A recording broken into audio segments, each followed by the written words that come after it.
How many times have you thought there has to be a better way? Welcome to Epochal Growth, a podcast where we invite industry leaders and change makers who thought that very thing and realized that, yeah, a better way to lead or to grow or to build does exist. And once they trusted themselves enough to discover what's possible, they created the foundation for a new era that's revolutionizing the landscape of success. The word epochal refers to these very moments in time because when you commit to being better, the impact will last for generations to come. I'm your host, Sarah Caminiti. Join me to uncover practical insights and strategies that will empower you to be the change that you seek. I'm so happy that you're here. Hey, you're here. I'm so glad. I'm Sarah, and this is episode 13 of Epochal Growth. Instead of housekeeping today, because we all know the perks of following and subscribing. If you're new, you know where to find these things on YouTube and wherever you listen to your podcasts. And you also know that Buzzsprout came out with this wild feature allowing you to send me text messages by clicking the link in the description. It's pretty cool. And you're well-versed in reviews. I'm going to go rogue. I'm throwing a challenge your way. Listeners, September 26th and 27th, ElevateCX is back with their 46th conference in Denver. It's so close to selling out, but we're not there yet. So here's the challenge. Use the link in the episode description and purchase your tickets for the 2-day conference. If we sell this event out, I will figure out a way to get my ass out to Denver. If I wasn't returning from my husband's surprise 40th birthday trip the day before, I would be figuring nothing out. I would already be there, but if I do get out there, I'll twist Sarah Hatter's arm and get her to let me have one of those coveted speaker spots. Maybe it'll be about defining your core values. I'll record a live episode, and I will make every introduction to all of the most incredible people that are already planning to attend with you, listeners. If you don't know how to ask your employer for the time off, or ask if they have a budget for events like this, use that Buzzsprout text link and send me a message. Or find me on the ElevateCX Slack, find me on LinkedIn. We can make magic happen. Don't let what ifs and worry prevent you from going to an event as important for your growth as this one. I'm serious. Please, just ask. We're happy to help. I really do hope that we sell out. I really do hope that you force me to get on that plane so that I can have the best time with the best people, including you. So please buy your tickets now and invite your team. This is for leaders. This is for individual contributors. Anyone will benefit from this event. Before I introduce our guest today, I also have to give a holy crap thank you to Priscilla and Jordan and Happy to Help and everyone over at Buzzsprout.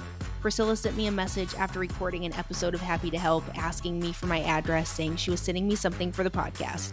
I thought she was sending me a sticker or a t-shirt, which would have been lovely. I would have been very excited for either. But she sent me a beautiful podcast-specific microphone. I'm using it right now. I'm sure everybody can hear the difference. I'm so fortunate to be surrounded by people that empower me and lift me up. Priscilla, thank you so much for this surprise. I just feel very lucky to have met you and your team, and I am really, really pumped for our episode to come out.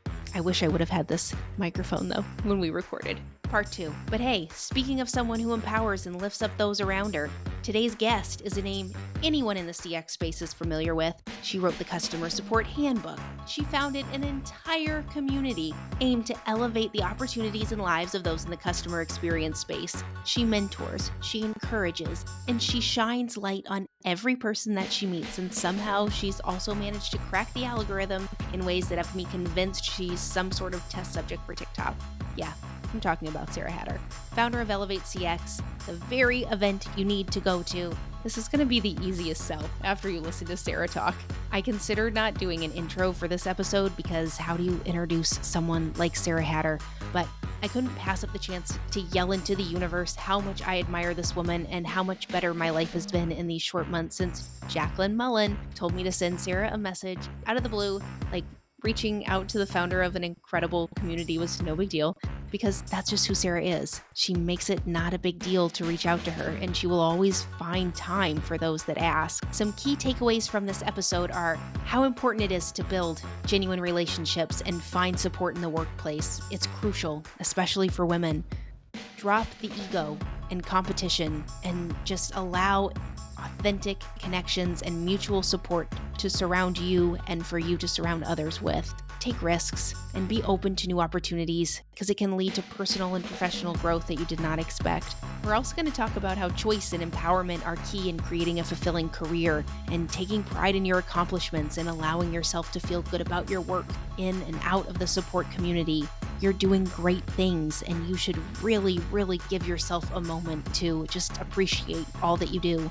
We'll also talk about how asking for help and support is not a sign of weakness. We teach this to others all the time, but why is it so hard for us to realize this for ourselves? It's a way to build relationships. It's a way to build connections. It's a way to learn. Listeners, sharing experiences and knowledge within the support community is so valuable, and it helps create a supportive and collaborative environment. It helps just lift you up and make you realize that you're doing the right thing. You gotta have confidence in your abilities. You have to advocate for yourself. You have to advocate for your team in order to be recognized and valued in the workplace. Sarah goes into detail about all of the ways that you can make this happen and what happens when you start committing to this level of change. And she also gives fantastic advice on how to prioritize relationship and empathy and support interactions. As we all know, they are key to building trust and providing a customer experience that makes an impact, sticks with the customer, and has them telling their friends all about it. I won't keep you any longer.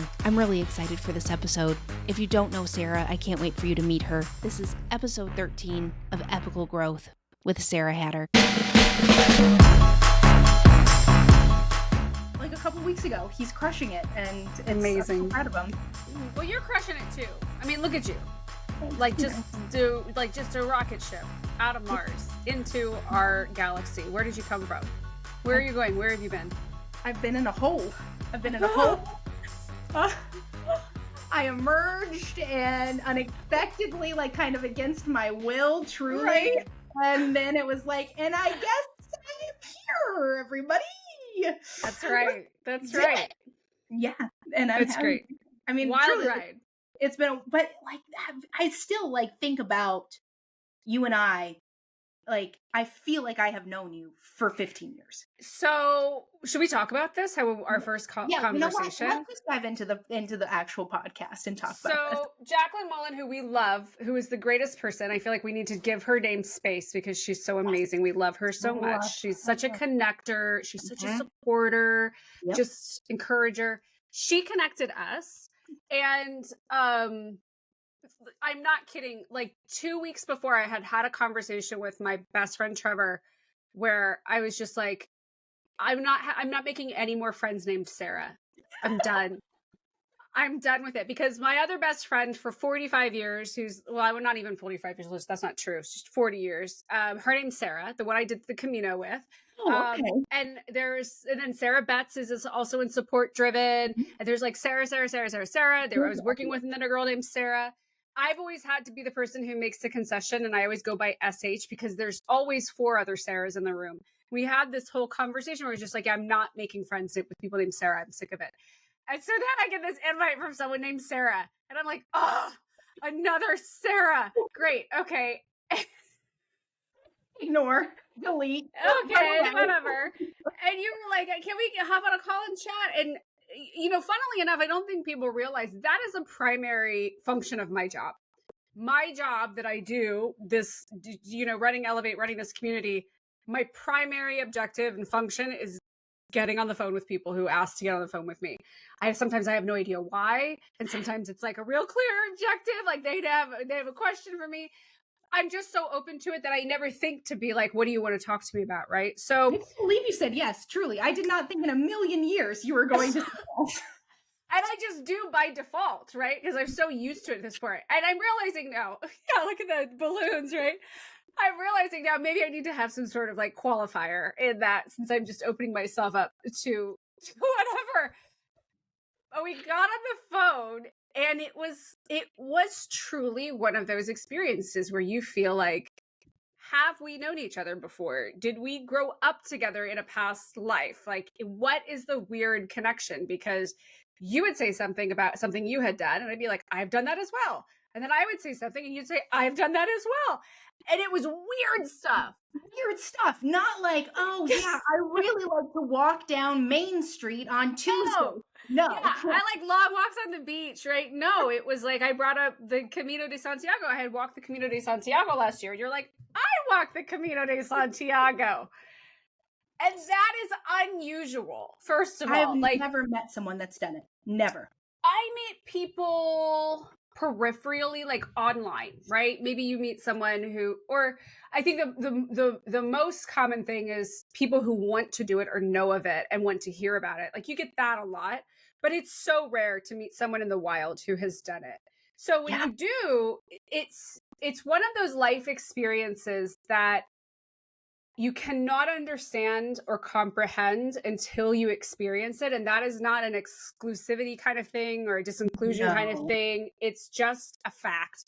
So when you meet someone who has been through that, who understands what that was like, you just go into a whole other level with them, right? You go into a whole other plane of existence, really, right? It's so true. Like the things that you and I started talking about, like our feelings and like the aftermath and like the stuff that you don't share with people usually right off the bat, especially if they're like thinking about doing it, like the reality of what the Camino is like it was all the same. And it was just like, wait a second. I really, because my friend didn't experience it like I did, but you experienced it like I did? What right? is this world?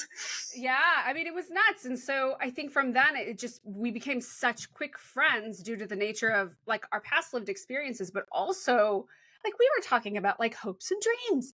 And we were talking like, we're on this call. It's like, we've never spoken before. We're like, you know what I want to do? Do you know what I really want to do? And we're like, encouraging each other and like, yes, let's do it. And I've never had that experience before with, especially because as you get older, it's so difficult to find great friends. It's so difficult to sort of like have those experiences you had like when you're in your 20s and you meet someone in the bathroom at a bar and you become best friends. Like those kind of magic moments happen less and less and less as you get older. And as you get distracted with life and all of that, you just don't have the capacity for it. So I was just so excited. I'm still so excited. And it's been great. We keep joking about how it's like, have we only known each other for 2 months? Like what? Like how long has it been? It's so like, let's just list all the things that have, because that's the other thing, Sarah, like you and I entered one another's lives in a very strange time in each of our lives, but we didn't realize for both of us. Yeah. Like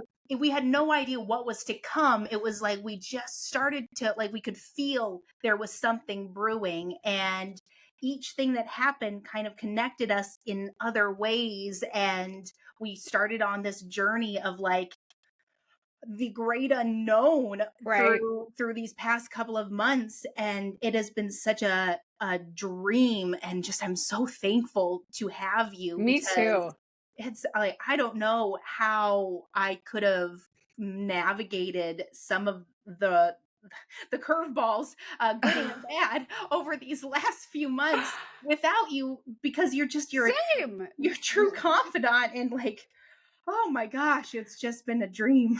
Well, I think you need to give yourself some credit, because you are, I told you before that the rocket ship kind of person. You were just on an amazing path right now, but remember that rocket ships have to burn through the ether to get where they need to be. And that is a tough road. But if you're determined, like I know you are, like you absolutely will get through this stuff. It just really helps. And it's like, I'm such a dork that I always bring stuff back to like community and authenticity and relationships. I mean, that's just obviously my heart. It's what drives me. But I think that is the point of us seeking each other out and finding each other, is so that we have something to balance us and to push us along and to watch for us as we're shooting off into the sky. You need those people around, but it is so hard to find if you're not intentional about it. And also, if those communities aren't intentional about it, right? If you're not being put in a place where you know that when I enter the room, everyone there is wanting to help me and wanting to meet me and wanting to know about my life and seeing ways they can support, because that's just not the norm all the time, right? No. So there's vulnerability too. I mean, like, just the fact that both of us felt safe enough with one another. So, and I Right. mean, all the other stuff that helped build that in like 2 seconds definitely helped. But and that's not normal. But I think that for females in workspaces, It's there's hard. automatically like a guard up. Like you want so badly to trust these people, but you also don't know if you should. And Right. half the time you never meet them in person. And so do you share too much? Do you not share too much? But you and I just have started like just letting it all hang out. And thank you to the introduction of the audio message. That opened up a whole new world. Yeah. Remember you went to get wings and we were sitting there sending each other audio messages just because like you'd never done that before. And I was like, oh, I'm going to change your life right now. Sending. Yeah. Yeah. Well, I think, it's funny because you bring up a really good point about this idea of like how women in community or women in industry or women in the workplace relate to each other. I think we're in a really interesting time when it comes to like how women are relating to each other, because when you get into like that 35 to like 45 age range, you start to like whittle down, what do I want and need from relationships and what is important to me? And I don't think that most people do it consciously. I think most people just kind of do it, as situations arise or come along. But I think primarily, given just who we are, let's say millennials or whatever you want to call it, women our age are so done with like the competition. We're so over it. And like I'm in a place in my life where I'm not competing with anybody. I'm not competing with anybody. I'm not doing a foot race with you. I'm not racing you to the end of the block. I don't care.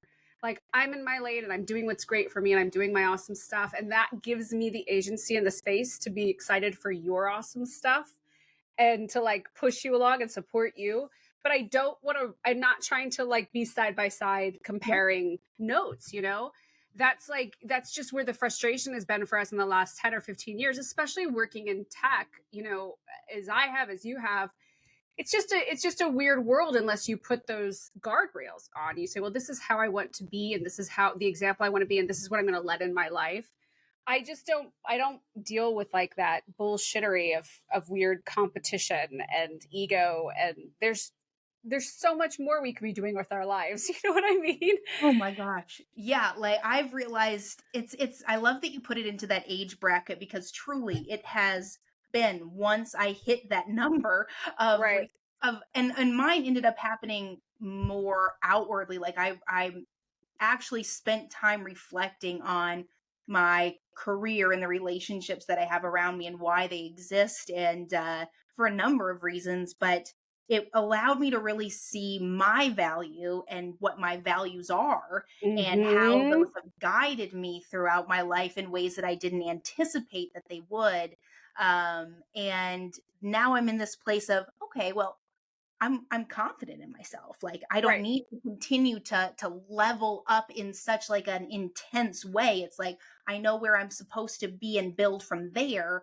I don't need to be like trying to maybe I need to like dabble in this entire other career and excel in that too. It's just I'm here and that's yes, it is so true that our generation of women have seen what their moms have gone throughout their careers and seen what their neighbors and their friends that were older have gone through in their careers, of that competitive like backstabbing mindset that you see on TV all the time. And it's just the energy that we have does not have room for that nonsense. I completely agree. I also am like, when I talked about this idea of like I don't want to compete with people, like I'm also in this weird space being a little bit older than you or being a little bit older than some other people in the Elevate community too, that I always have been the mom of the class, right? And so much of that is because I reflect a lot on like, what did I not have when I was 30? What did I not have when I was 35? What was it that I needed that I could have used? I'm going to be that person for other women, for other people coming up in their careers. I didn't have anybody telling me how to form my business. I didn't have anybody telling me how to navigate conflict in the workplace. I didn't have anybody telling me how to negotiate salary or that I should counter, right? I didn't have any of that stuff. And so when you realize like I made it through and I figured my stuff out and I had to do it on my own. I don't want other people to have to be doing that on their own. I want to be a resource for them. I want to be someone who they can look to and ask questions for, to, and say, give me some advice. I need help, whatever it might be. That's such a power position to play too in the world, to be the person who says, I'm going to be the giver of wisdom and help and support and encouragement. And I can't imagine sacrificing that or looking at the option for that and then saying, I'm going to be catty and backstabby and scumbaggery, and I'm going to just like whittle away people's confidence, with snide remarks or something like that. For what? For what? For what? Yeah, it is what you have created in the Elevate community and in the support community at large is a safe space to. I hope to ask those questions. Well, I mean, I'm a part of so many different places. And what I've always noticed with Elevate in the short time that I've been there, it is truly a place where you are a close friend to everybody here, not just you, Sarah. Like, if you are in this Elevate community, you are a close friend of everybody that is in the Elevate community, whether you know them, have ever interacted with them or not. It is a place where people go and ask questions, and they know that they will get help that is thoughtful. And it is because of you having the intentions that you do to create this space and build off of what you're doing on your own that people are allowing themselves to even consider asking these questions. Yeah, so 100%. I so appreciate you acknowledging that and recognizing it, and knowing again that my ambitions with Elevate are always, what did I need? What did I need back in 2006 when I got my first job at a startup SaaS company back before that was a thing? I don't even think the iPhone was out when I started working in support. And given also the fact that I am a lifetime support practitioner, I know this world. I know the language. I know the stressors. I know the ladder. I know the salary bands. I know all this stuff because I live it. I'm in it. And you can't run a community successfully or run a business successfully or manage people on a team successfully if you do not have context for the work that they do. You just can't. And so, I would never go start a community for like oil rig guys. I don't know the last thing about it. I have an electric car. I don't know anything about that world. And I'm never like, if someone were like, well, you could make $100,000 if you have a community for oil rig people, you should go start one of those. Why would I do that? That's not going to ever be effective for what it needs to be, which is like authentic relationships and, real support and wisdom sharing and all of that. So I think that's where it always has to start, is like, I have experience that I know other people are going to experience, or they're going to hit this blocker that I hit. And I look all the time at people who are in this community and Elevate who have been there from the beginning. Matt Patterson, Lance Conzett, Ben McCormick, Erica Clayton. All of these people are the same. They're the same type of person where it's like, I've done your job. I've been in your shoes. In fact, like Matt Patterson and I met when we were both like teams of one doing support for SaaS companies. We were both I was employee number 6 and he was employee number 3, and he was in Australia and I was in Chicago. And we connected because he was a customer of mine who sent me a customer support email. Not joking. So we've built brick by brick by brick a community of people who really desperately want to share their experiences, and they want to share their wisdom freely, and they want to guide people, and they want to encourage people, and they want to give space for someone to say, I just got laid off, or I had this shitty fight, or we're getting acquired. What do I do? And that's what makes it special. And each time somebody posts a question in our chatter channel and says, has anybody done X? And there are just like 37 replies in the first 2 minutes. And they're all, like you said, they're all thoughtful, golden, helpful replies. That is just, and that there's no other way to explain what we do in Elevate. Like, that's it. That's what it's for. But yeah, it does take intention. You have to go into it with a sense of purity around it, no ego. And just, what do you need? What can I help with? I think I probably ask that question constantly in every newsletter and in every monthly update that I do is, how's everyone doing? What do you need? What can I help with? And I love the fact that people tell me, they give me answers, and we build from that, and we pivot and we build and we add things, and we, try new things and experiment based around that discourse. But yeah, I don't know how to explain it other than to say I'm just really proud of it. And it's not all my doing. I'm not just proud of myself. I'm proud of the whole community at large. You should be. You should be. And it's a special place that continues to surprise me. I was just telling someone yesterday who was asking questions about a job, like they were feeling discouraged about the state of the job climate, and Right. I told her just post in Elevate if there's a job that you're excited about, if anybody has any connections there. Yes. And because I've never seen anything like what I've seen in the last 2 days of people just like, hey, I'm super pumped about this job, but I think maybe this person might know someone. Oh my gosh, yes, I know somebody. Oh too. yeah.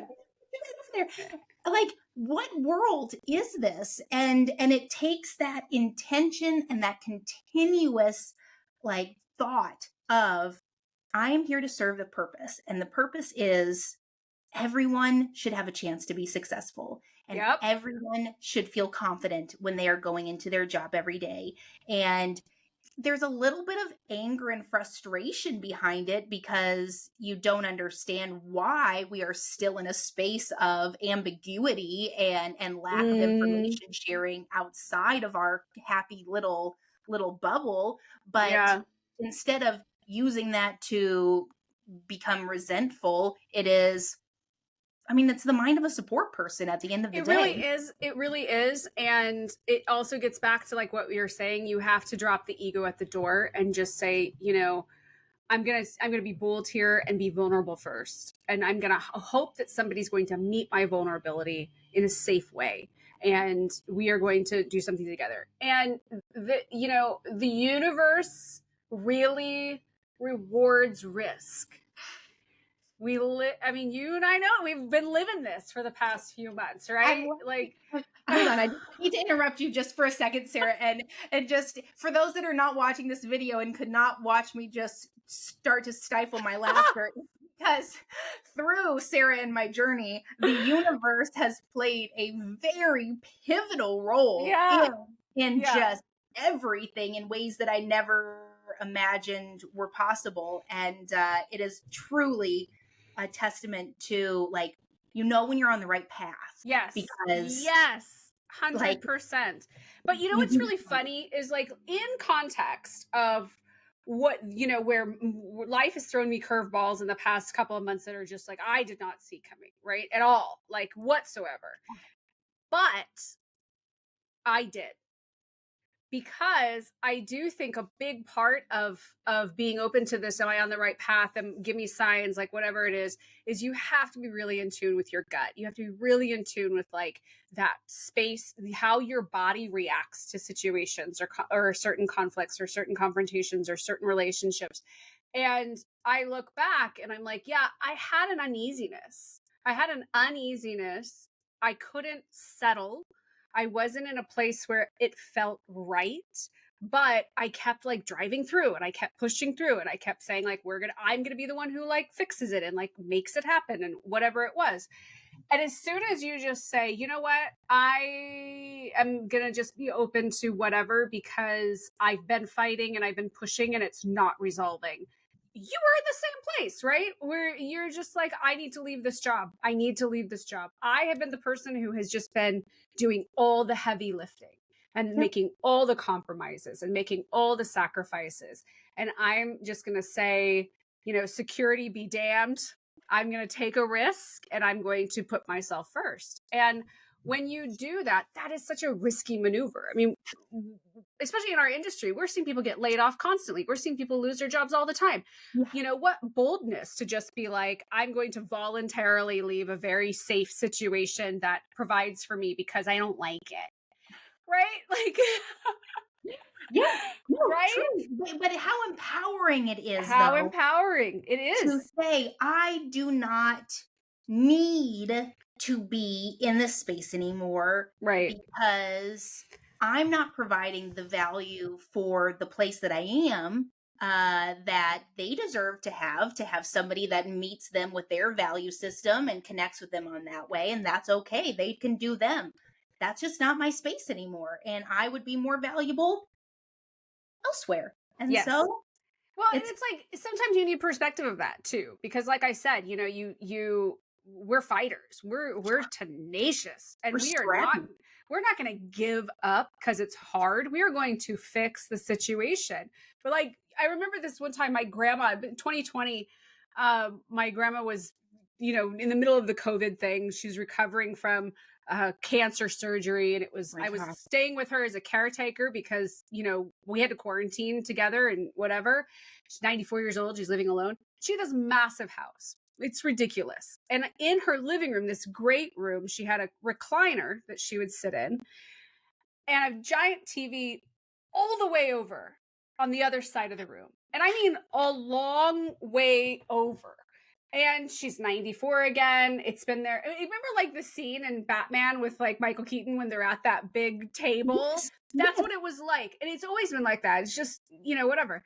And we're going to watch a movie, and I realized that she's asking me like, what is that? What is that? Because she can't see. Her vision had started to deteriorate so bad, and she was just living with it. And it had gotten just very, very bad at that point. And she's like, yeah, I can't see the TV. I can kind of see stuff. And I just said, okay, get up out of your chair for a second. And I just grab her chair and I push it across the room to like 5 feet in front of the television. I was like, can you see it now? And she's like, well, yeah, but I'm just like in the middle of the room. And I was like, well, just sit here, watch the movie, and we'll move it back when we need to move it back. But, you know, she'd lived in this space where it was just like, this is my lane. This is my space. And I'm going to make it work, right? You don't have to. Once you start thinking outside of the confines that you have put yourself in, and you start making a little bit of change and taking a little bit of risk, and know that you're supported by somebody or people or a community who are going to be there for you if that risk doesn't pan out, you just start to get, you know, more opportunity. And then there's another door that opens, and then you get introduced to somebody else. And then you hear about this thing that you'd never known about before. And oh my gosh, look at this connection. But you're never going to get those opportunities unless you're open to it. And I don't just mean like, give me opportunity. I mean, like, I'm actively out there pursuing and looking for and seeking other things.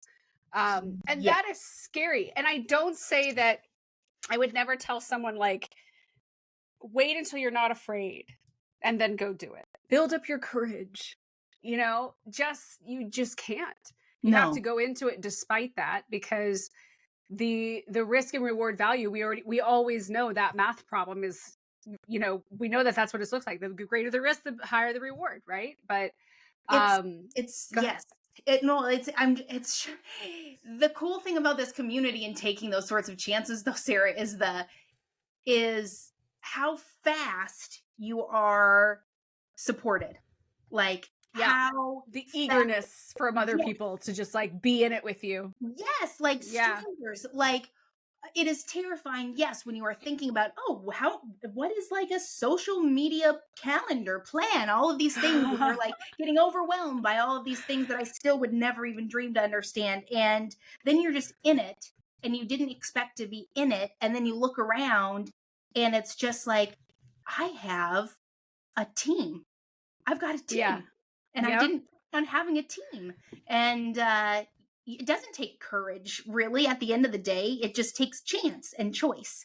And choice is the big one. It's the big one. I mean, that's what it is. And I think as women, we grew up, a lot of us entered into the workplace just being told, like, this is what your job is, and this is your salary, and this is your job title, and you sit here until somebody calls you into an office and gives you more, and then you're so grateful for whatever more they gave you. And like I said at the beginning of this conversation, like, we are done with that. We are done with that, and we don't want to see younger women going through that. Right? Yep. We want to prove to them that you can be like epically brave about any choice that you make, but it has to be your choice. You have to be the one to choose. Yes, right? You have to be the one to choose, and you have to allow yourself to be proud of yourself. Like, and I think that something in the support community, especially, like, I know this, I mean, I'm speaking mostly for myself. It's you get so wrapped up in helping others all the Right. time that you Right. forget to like take a sec and remember, oh my gosh, look at all of this that I've done. Look at this space that I've built or that I'm a part of, and these connections that I'm having with Yes. customers. And like, not everyone can do this. I'm doing this and I am damn good at it. And I want to just empower everybody else to feel great about it too, because they should. And we don't do it. We never do it. We never do it. You can I think support in the communal sense compounds the more you receive it. Mm-hmm. The more you ask for it, the more you like ask for support and then receive that support, then it just compounds. You've now built another relationship with someone. You've gotten to know somebody else. You've gotten to know something about their work life that you didn't know before. And then the next time somebody else asks for support, you have this context of like, oh, I got this great advice from Sarah, or I remember Ben McCormick wrote this blog post 5 years ago and here it is. And then Ben jumps into the conversation. I was like, yeah, thanks for tagging me. So those kinds of things, I think I always get very surprised to see how those conversations start and how they unfold. But it all starts with somebody asking for help. And it all starts with somebody being brave and being vulnerable and saying, does anybody have any insight here that they can share with me? That's the hardest step to take. But I've never seen it fail. I've never seen someone ask for help or support or guidance or intros and someone say no, or for them to just get no response. Like that is not going to happen, right? So it's weird how we allow the fear of the 1% of fractional possible negative outcome really drive choices that we make, especially in relationships. So much. It does. It really does. And I think too that even if you put something out there and you don't receive anyone's actual lived experience or guidance in it, you'll get someone else that says, I was just thinking about this same question yesterday. I'm calling. Yes. And now you're not alone, because that is the easiest thing to get into your head of, I'm the only one that's feeling this. No one else has gone through this. And then you put it out there. What we see a lot in Slack is like, we have a really unique situation. And funnily enough, as a consultant, I used to joke about this all the time. Every single time I'd start a new project or someone would write me about, needing help with something, every single time they would say, our product is very complex. And I learned after a while of seeing this that your product is not complex. Your product is the same product everybody else is selling. You're doing the same thing everybody else is doing. The problem is you've created a complex system that is the trouble. That's the pain point, right? And so we see that happen a lot in these conversations where someone is like, we have a really unique situation. And then you realize like, no, 15 people have just chimed in to say that they've been through that exact same situation. It's not that unique. It's not going to preclude you from getting help because you don't know how to explain the situation fully, right? You can just start the conversation. Do you think that that's a something that's because of the nature of startups and the tech space of everything similar but different, and it just not connected? I do. And I also think, one of my famous quotes, I quote myself all the time, is support is not prescriptive, right? And so it can't be. People, when, again, as a consultant, people would come to me all of the time and they just wanted the template. What are the 5 things that I should do? What are the top 10 metrics that I should track? Just give me the template and I'll pop it in and it will be good. Like, no, it doesn't work that way. I got to know who your customers are. I got to know what kind of product you're selling. I've got to know your price point. I've got to know like your cloud infrastructure. I've got to know your privacy policy. I've got to know all this stuff that informs me how to then figure out what priorities are there for you and your customers. And I think, that's the very nebulous nature, if you will, of building businesses right now, is that we build businesses and products and apps at like rapid speed. I remember people used to spend years building a company before they'd go to market. And now we're seeing investors say we see you have a 6-month ramp for profitability. That's outrageous. It's outrageous that, what technology has allowed us, how it's allowed us to evolve and be progressive. But the problem with that is everybody does 50% of the work just to get it out the door, right? And then that door is swung wide open, and then you're like, like, hang on, like, holy shit, like, whatever. So, I don't know. I think that there's definitely the nature of startups is that people do things and build things very incomplete before launch, and then they're trying to kind of build the ship while it's boarding. And then I also think there's no standardization of what you're supposed to start with and how what you're supposed to ask for customers to agree to and what your pricing should be. There's just a lot of opinions.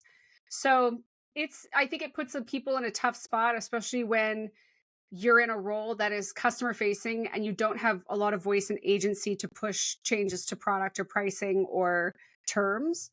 Then you end up just being like, okay, I'm in a cage and this is my cage and this is what I've got to work with. How do I decorate this cage? How do I make this lighting a little less harsh in my jail cell? Right? Like, we just have to work with what we've got. And so, and also it's like now we're seeing in support too, in the customer experience world, we're seeing all these fragments. And we used to always fight against silos when you're working in an organization, but aren't you seeing that now in the world of CX? There's these silos that are being built around D2C and e-commerce support, enterprise support, B2B SaaS support. Everybody does things differently. FinTech support is a whole other beast than someone who just works at a SaaS company, a subscription company, right? And someone who's selling influencer luggage on Instagram, right? Or TikTok. Yeah. I have no idea. If I work for a calendar app, I have no idea how to give them advice other than just be a nice person, right? Well, but that brings me to a question that I've been wondering about for a while, if folks feel the same way, and you would have, I think, the greatest knowledge of this. And it's most of the time and throughout my career, I've entered into spaces that I know nothing about, like literally nothing about. And on paper, totally not qualified when you really think about the actual purpose of the company. And then here I come and say, cool, let's just do it. Same. But doesn't that mean, like, at its core, support doesn't change? Like, no, it does not. It doesn't. Like, it doesn't. Every single silo, and you can, if you have the ability to create like a due diligence system of understanding what you need to check before you answer the ticket, and you come up with the operational aspect of things with defined structures and processes and policies and procedures and all of that. Sure. So that's going to change no matter what, where you are. Every company is going to be different. But at the end of the day, asking thoughtful questions, providing a space for the customers to leave feeling proud and confident to be successful on their own, and extracting the data that you need in order to hopefully have a voice somewhere to share this information, since the product is built for the people that you're talking to. Hopefully is the key word there. We're working on it, Sarah. We're working on it. Right. But then nothing else is different. Like, you can come into any company and figure out how to give good support. You really can. And as someone, again, I'm harping on this, I was a consultant kind of thing, because that is a very mixed bag of experience. That's everything from Walt Disney World and Chase and Spirit Airlines to a random real estate company creating their own app in Indianapolis. I've worked for them all. If I were to go into any company and they were like, tell us what to do, we need to do good support. Right? We need to do goodsupport.com.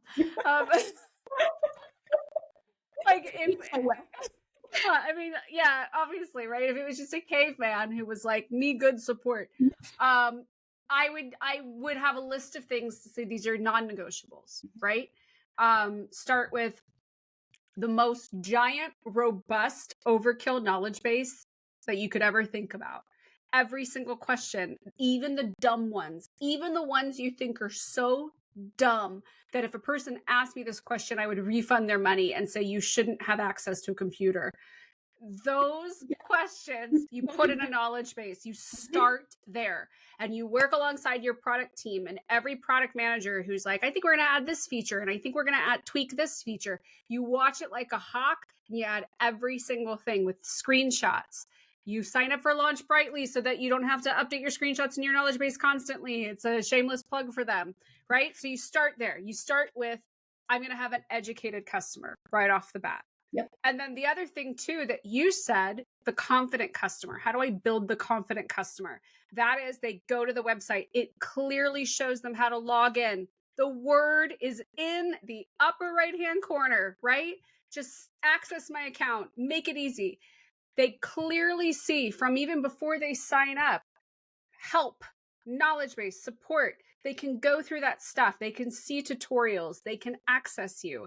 If they're in the app or using the product, there is an option for them to get support that's persistent on every page, whatever it might be. We are here. We are here to help. You know, and that's also setting up systems like your onboarding and setting up like the emails and all that kind of stuff. But just to start, you have to be educated customer. You have to be a confident customer. And then that's when you get into the stuff like building great language, personified language, right? That is like, this is our brand. This is what you can always expect from us. No matter who's answering your email, it's going to have this tone. We're going to use this language. We're going to have this structure. And I'm very old school, right? Like I would train a support person to be like, you greet them really friendly, you acknowledge their problem, you kind of repeat it to them, you send them the link from the help center, you put a paragraph in, it's like, this is what it says. You ask them to try it and you encourage them to reply to you. Yeah. Right? I mean, it works.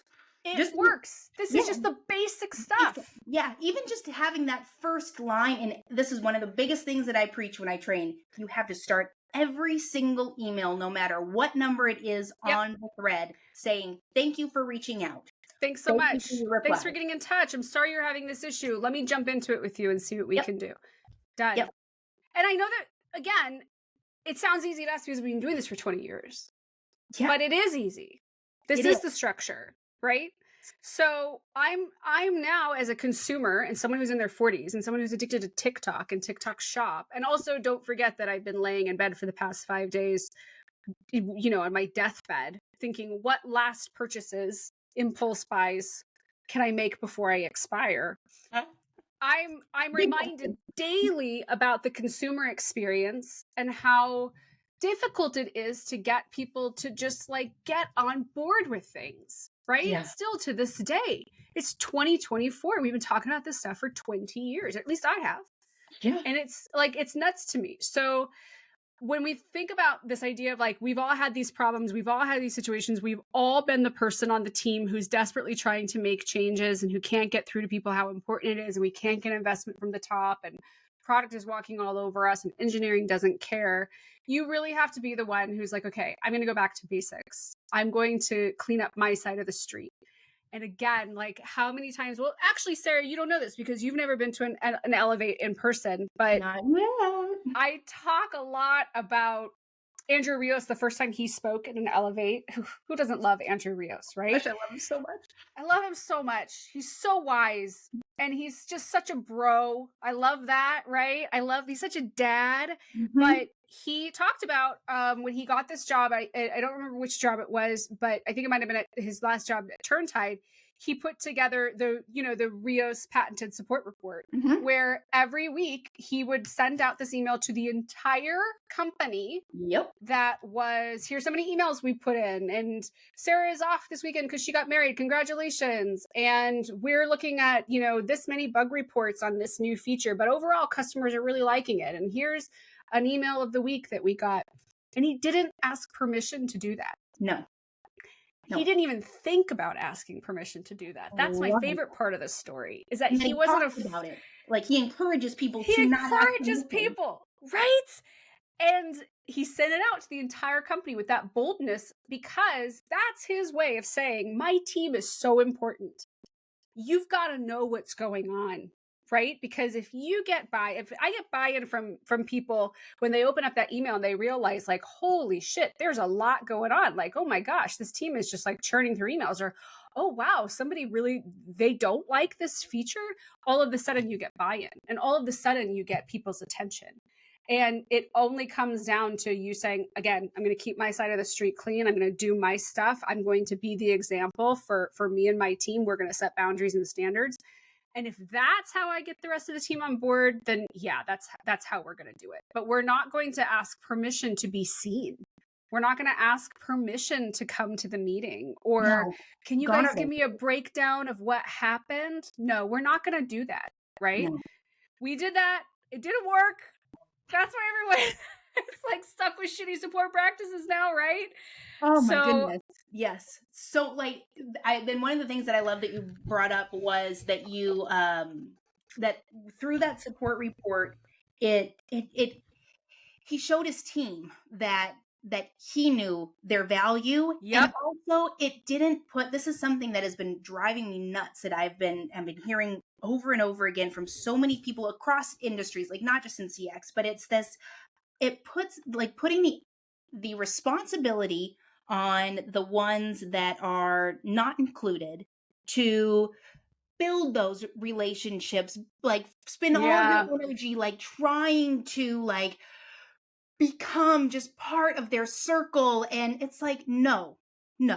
If they wanted you to be in this circle, you would be in the circle. You have been doing what you need to do well. You don't need to sell yourself to them and pretend to be all of these other things to like please these other people because they have disrespected you for years. No, you give them data.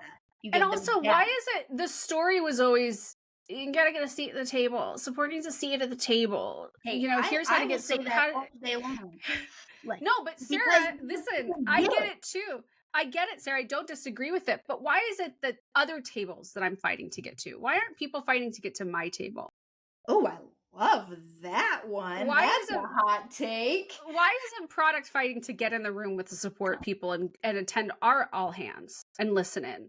Why aren't they coming to us to ask questions, right? Why isn't the entire engineering team bringing their calendar into our space and saying, here's what we have planned. What do you think of this? Think again too, like if you're building products for people who work in seasonal, your customer have, seasonal ebbs and flows. If you're in e-commerce or G2C, you know that September to January is peak season. Do you really think that your engineering team thinks about that when they're starting in January to plan out all of the new features and products? And we're going to change the location of the hamburger menu for this 9th time in 3 years. You have to be the place where they come and get checks on that and say, is this okay? And you have to be the one who says, no, that's not going to work for that time. Get it done by July. So yeah, I'm kind of over this idea of like, we need to fight to have our voices heard and we need to fight to be in the room. Like we can make our voices heard, but we also have to remind people, experientially remind them that, you're missing out if you're not a part of our team. If you're not here figuring out what we're doing, asking us questions and learning about what's happening over here, like you're the ones at the loss, not us. So that was the thing that the support report really started to really turn my mind on, is that this idea of like, yes, it's important that we have interdepartmental communications and support and all that kind of stuff. But I think more so, we need to stop acting like the lowest rung of the ladder if we don't want to be treated like that. Yep. Yeah. Because once you shift that mindset of desperation, I mean, I've seen this for myself, like personally, like once I stopped approaching things of, please just let me in. Please just give me a chance. Once you shift that mindset and instead say, no, I deserve to be this in this space. I deserve to be heard. My team deserves to have all of the notoriety that can possibly be had for them in this company at the same level, if not more than the other departments that they're cheering on nonstop. Yep. Like, just give us first an equal space and let us show you what you've been missing forever. Right. And that's when those changes could start to happen. Yeah. Maybe. Life is change, persistent, continual. interrupting change all the time. Change is good. Change And is I good. think the more you embrace it and the more you expect it and the more you make room for it, the better you're going to feel when something gets dropped in your lap. We live in such a space of like this scarcity of like capacity, right? And I think as women, we know that we always underestimate our capacity. We always underestimate what we can take on and what we can bounce back from and what we can be resilient for. We need to just have the space for it in our minds that no matter what happens, I'm going to be able to pivot. I'm going to be able to respond. I'm going to be able to figure out a solution and be proud of that.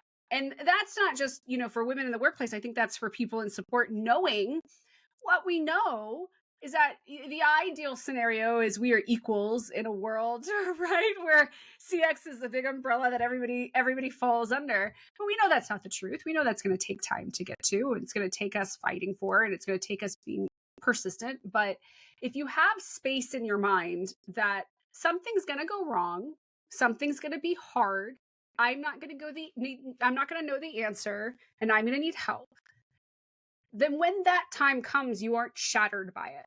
You aren't just shaken. And, I've learned that lesson so much over the past like 6 months or so, personally and professionally as well, that how rigid I was holding on to like my plan and how I was just like, well, this is this, and then I'm going to do this, and then I'm going to do this. And what happens when all of those thises no longer exist? What then? Yep. So, and it's changing that mindset too of like every time one of those bad things happen, it's to prepare me for the next great 100%. thing. Absolutely. It's all just part of that push to get to your next era. It's right. What's funny too is like we've done over 45 Elevate events all over the world. And it's like 2 or 3 a year, and it's thousands and thousands and thousands of attendees, over 5,000 easily. And every talk that people still remember and talk about and bring up to me or say to me 5 years later, remember that talk? They were talks from people who were talking about pretty massive upheavals in their world. Maybe it was giant mistakes that they made, like the girl from Pinterest who accidentally deleted a Zendesk rule and 30,000 customer emails skipped the inbox over time. Like, that's an interesting talk, right? Or like Lance's talk that he gave after we came back from pandemic times, where he, in the middle of 2020, his company got acquired by Uber. And we're not talking got acquired by some random company. They got acquired by Uber. That is a life shift. That is a massive life shift. These are talks that people remember and they talk about all the time. And I always say, when I'm looking for people on stage to tell their stories, I want you to tell a toolbox story, something that is going to give people context and information and education for when they have that same issue or that same problem, or they run into that same situation. Or I want you to be a validator. And I want you to tell the people in the room who've been through the same thing, you're not alone. I went through this too. We have a shared experience. You made the right choices. It's okay. Those are the only two sort of topics that anyone cares about. And it's so sort of symbolic and, metaphorical about life as well. In relationships, the relationships that mean the most to me are the ones where we've been through shit together, or I can ask you for help. And I know that you have experience and wisdom to share with me freely that is going to help me. So all we ever really want to do, I think, is mirror back into our lives and our professions the key components of humanity and the things that make relationships important and the things that make relationships long-lasting and successful. We just need to find ways to continue to push that into our careers and our professional lives and how we manage people and how we talk to each other and how we talk about our own work. And, also like what we aspire to in work. It all has to come back down to what part of this is the humanity highlighted, and where can I go from there? Yeah, that was good. It's true. I mean, I feel like I've said it's true like 20,000 times on this call, Sarah, because like that was so beautiful. I don't even think that I can have a follow-up. You can quote me on that. No. I also think that the Sudafed's kicking, and so this might be methamphetamine. This might be an illegal substance that is making me talk. Just ride this. Why did we Just start ride it now? out. Oh Honestly, you understand why people do meth when you have been on Sudafed for 5 days, because it truly is like, I really should start a sandwich shop in Lisbon. What am I doing with my life? Like, you're like, I've never been a woodworker, but I think I could figure it out. That's the context. TikTok purchase, your deathbed TikTok honestly, it's like I have too much confidence at this point in my place on this earth. Yep. I think that's good. We need to just embrace it. So since I know that we could continue this for 7 more hours, but we probably don't need to have the Sudafed and take over the whole system as much as I want it to. But I do end all of my calls by asking the folks that give me with their time to share with me what era you find yourself in, or what era you think you're moving into. Wow. Sarah Hatter, what's your era? I'm in my wildflower era. I really am. I've been, especially my career and what I've done and how I've grown my companies and now grown Elevate and have seen what is possible. I've really shifted from being a walled garden to just being like, I'm out there on the trail. Let's see what blooms. That is very hard for me as someone who has been self-employed, solo entrepreneur, solo person. Like I don't have anybody who's like paying my bills or helping me out. I've always been just me. I'm really thriving right now, kind of giving myself grace to not be so aggressive and just like, let's see what happens. Let's take a risk. Let's try something new. Let's answer that email from that salesperson who seems interesting but boring, but like, what if it is something that I should be looking into, right? So I'm just giving myself space to try new things with grace and to forgive failures and to acknowledge them and to just say like, yeah, it didn't work out and I'm going to be okay. And I'm going to try something else and I'm going to see where it leads me. That's hard. It's not easy to be that person. It's not easy to be just like running through the poppy fields, but I'm interested to see where it takes me for sure. And I'm glad that you're a part of it. I'm glad that you're too, because here with me. We are in this together. And I think that you will go on TikTok in probably 7 minutes and it will have a wildflower tarot card reading. I think so too. I'm open to it. But Sarah Hatter, thank you so much for hanging with me here. And thank you for doing this. I appreciate you. I appreciate the work you're doing and continue to do even when it's hard. The world needs more people like you out here, and especially more platforms for people to share their stories with freedom, without judgment and without expectation. And you're really, really providing that for people. So I'm really proud of you for that. Thank you very much, Sarah. I'm so proud of you and everything that you've been accomplishing in these couple of months that we've been together, and then the years before. But I know, right? It's gonna be a good era for you. I know that it is. It already is. I hope so. But go lay down. Okay. Thank you. Okay, listeners, how many of you have already purchased tickets for Denver after listening to Sarah Hatter? I would not be surprised if most of you have. Or maybe you already have the tickets for the event and you're just counting down the days. We're 13 episodes into this party. If you've been with me on this journey from day one, or if you've been with me on this journey since before day one when I was navigating being guests on other people's awesome podcasts, you know how important it is to be open to change and to just trying. You have just received a masterclass from Sarah Hatter on what happens when you try. She's built an entire community.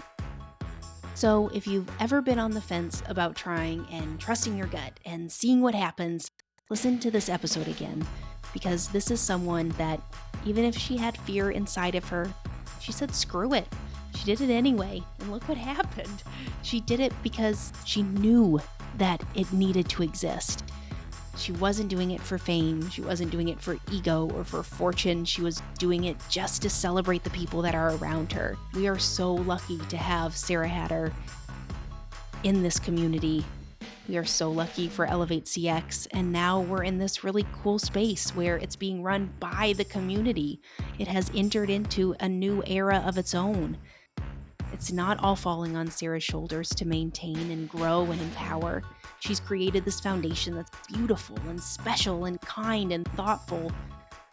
I mean, what she's created is epochal, and I can't wait to see how it evolves. If you're not part of the ElevateCX community, please join. You're going to be seeing a lot of masterclasses popping up. I'm going to be hosting a lot of masterclasses with a lot of guests that are on this podcast. We have the event in Denver, the event in London on November 8th. There's going to be a women's summit that we're going to be relaunching in 2025 in the Northeast. Well, in Providence with me. Hi, I'm in Providence. Sometimes, when special people are supposed to be in your life, and I've been lucky enough to have felt that in ways I never really thought were possible. But the level in which I feel that for Sarah Hatter, there is not a word to describe it. Thank you for spending this time with me. Thank you for being open to change, and thank you for celebrating Sarah Hatter with me. If you feel it in yourself that a better way exists, you owe it to yourself and to those around you to try, because look at what happens when you do. Thank you again to Buzzsprout. I hope everyone was able to enjoy the new sound with this beautiful microphone. Thank you so much, Priscilla. Obviously, thank you to ElevateCX. You've changed my life. Get the tickets. Send me messages. I want to hear from you. Remember, the small things ignite change. You're capable of so much more than you realize. Celebrate all that you do. Thank you, thank you, thank you for this time. Have a great day.